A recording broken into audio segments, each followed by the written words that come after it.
Hi. So, the first trade we're going to be doing on this channel is a long on hype.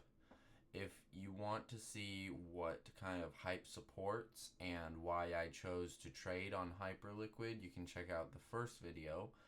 And for this, it is just, it's a really good technology. The team behind it has created a really nice ecosystem for it.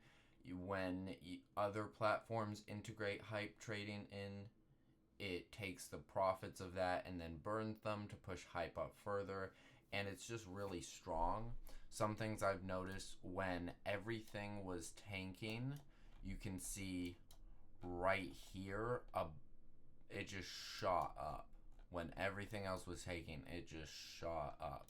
And then also here, you can see it fell down when the tariffs were announced. And most things, when they drop that much, it took a while for them to meet that point. And I think that's kind of the insecurity of the coin. But this kind of pushed past there and then had massive spikes, like just massive pushing up as everything else was falling.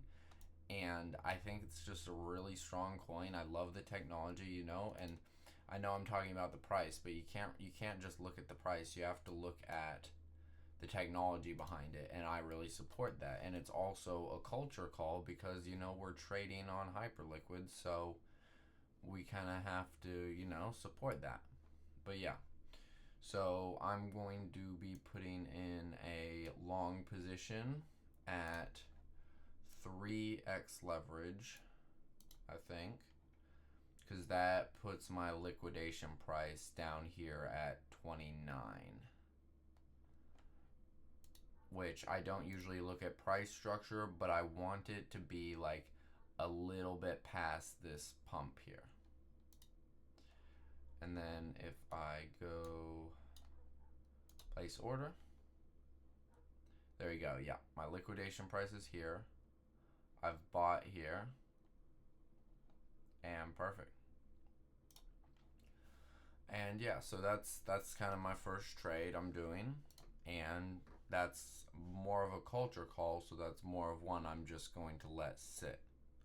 And yeah, but definitely because I believe in the technology behind this, and I think there's a lot of potential for Hyperliquid in the future. And of course, if you want to know all my thoughts on it, watch the first video because I went really into depth on it. And yeah, that's kind of all that's going on. Again, none of this is financial advice, and I don't really know that much of what I'm doing. So yeah, don't do what I do. But yeah, that's kind of all I wanted to go into. That's the end of the video. Thanks for watching.